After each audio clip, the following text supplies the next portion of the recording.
now that we've seen how these stoichiometric coefficients can be used as conversion factors to relate different amounts of reactants and products, we're now ready to take a closer look at three very important characteristics we use to describe a chemical reaction, namely the theoretical yield, actual yield, and percent yield. Let's start off by looking at the theoretical yield. We saw in the previous problem that if we react 5 grams of O2 in the presence of excess oxygen, we saw that we could make 5.63 grams of H2O. Now, we have a special term for this. We call this value the theoretical yield. This value here is the maximum amount of product that can be formed in this given chemical reaction equation, in this combination of 5 grams of O2 with excess H2O. This is the most we can possibly form.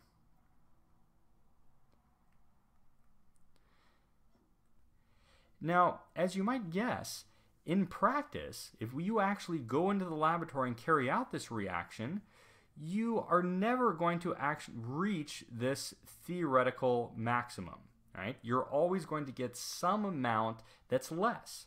And this is for a variety of reasons. One could simply be a mistake was made. You spilt a little bit of reactant, it's ended up on the countertop rather than in your reaction flask. Therefore, there's less reactant than what you actually predicted, right? But all mistakes aside, there are still inherent chemical reasons as to why that theoretical yield will never be fully realized in experiment, right? And this comes down to the presence of what we call side reactions.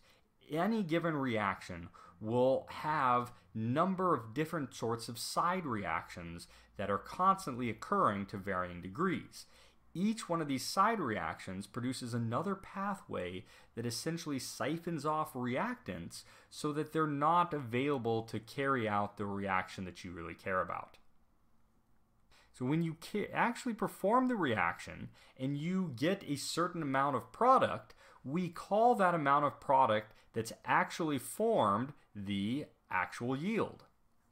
And we define the percent yield as the ratio of the actual yield to the theoretical yield expressed as a percentage. So we take that ratio and multiply by 100. So let's see how we carry out a calculation involving the percent yield.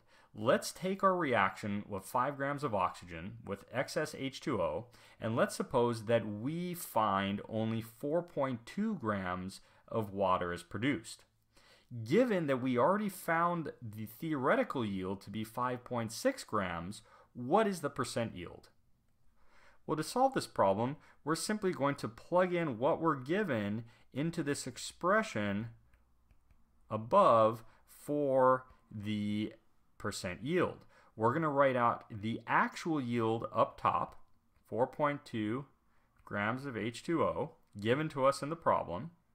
We're going to divide that by the theoretical yield, which we determined on a previous slide to be 5.6 grams of H2O. Then we're going to multiply that by 100, and we are going to arrive at our final answer of 75%. Now let's put all these pieces together. Let's consider the problem where we are reacting 5 grams of oxygen with 0.5 grams of hydrogen. We want to determine the theoretical yield of this reaction. What are we going to do first? Well, in order to determine the theoretical yield, we need to first determine which one of these reactants is limiting, and then whichever one is limiting, whichever reactant is used up first, will determine how much product is formed, and that will give us the theoretical yield. So proceeding as we did before, we're going to go ahead and assume that starting off with oxygen here, all 5 grams of O2 is fully reacted. All right? Then we're going to assume that all 0.050 grams of H2 is fully reacted. We're going to carry these out to completion, compare the numbers. Whichever one gives the smallest amount of product is going to be our limiting reactant. So we're basically doing 2 steps of what we've already done previously. First step, we are going to use that molecular mass of oxygen to get moles of oxygen. Then we are going to convert moles of oxygen to moles of H2O using the stoichiometric coefficients 1 and 2. And finally, we are going to convert back to grams.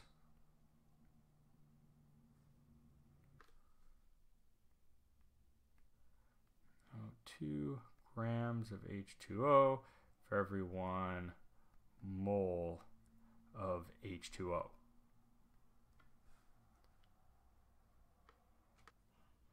Which we already determined previously to give us 5.6 grams of H2O. Now we're going to do the exact same thing down here using the molar mass of hydrogen to convert grams of hydrogen to moles of hydrogen. Then we're going to use the stoichiometric coefficients to convert moles of H2O to moles of H2, 1-to-1 ratio, and then similarly we will convert back to grams using that molar mass, which gives us a final answer of 4.5 grams of H2O.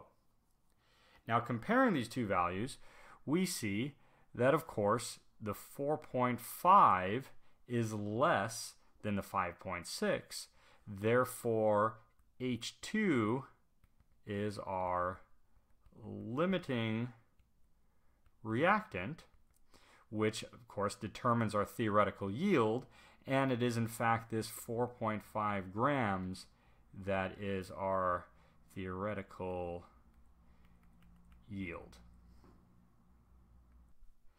Now, given that we form 4.5 grams of H2O in this hypothetical reaction, right? So that's again our theoretical yield.